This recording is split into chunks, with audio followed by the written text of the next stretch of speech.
This is not an attack by Putin on Ukraine in the way that we are told every day. This started in 1990, February 9th, 1990. James Baker III, our Secretary of State, said to Mikhail Gorbachev, NATO will not move 1 inch eastward if you agree to German unification, basically ending World War II. And Gorbachev said, that's very important. Yes, NATO doesn't move, and we agreed to German unification. The US then cheated on this, already starting in 1994, when Clinton signed off on basically a plan to expand NATO all the way to Ukraine. This is when the so-called neocons took power, and Clinton was the first agent of this. And the expansion of NATO started in 1999 with Poland, Hungary, and Czech Republic. At that point, Russia didn't much care. There was no border other than with the Königsberg, but other than that, there was no direct threat. Then the US led the bombing of Serbia in 1999. That was bad, by the way, because that was a use of NATO to bomb a European capital, Belgrade, 78 straight days to break the country apart.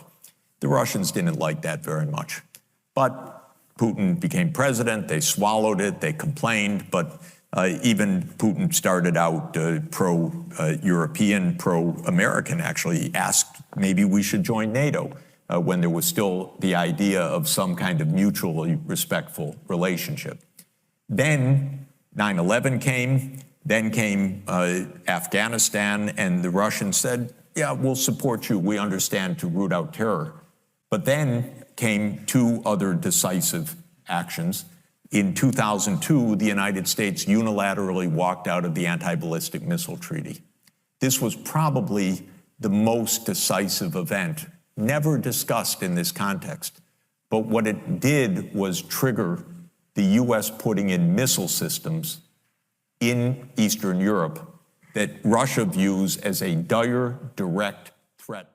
In 2004-05, we engaged in a soft regime change operation in Ukraine. But in 2009, Yanukovych won the election and he became president, and in 2010 on the basis of neutrality for Ukraine. That calmed things down because the US was pushing NATO, but the people of Ukraine on the opinion polls didn't even want to be in NATO. They knew that the country is divided between ethnic Ukrainian, ethnic Russian. What do we want with this? We want to stay away from your problems. So in February 22nd, 2014, the United States participated actively in the overthrow of Yanukovych. A typical US regime change operation, have no doubt about it.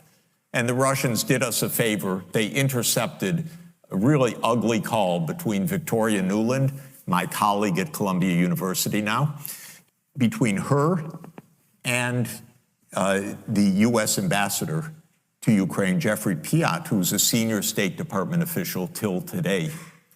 And they talked about regime change. They said, who's going to be the next government? All of this is to say, the US then said, okay, now NATO's really going to enlarge. And Putin kept saying, stop.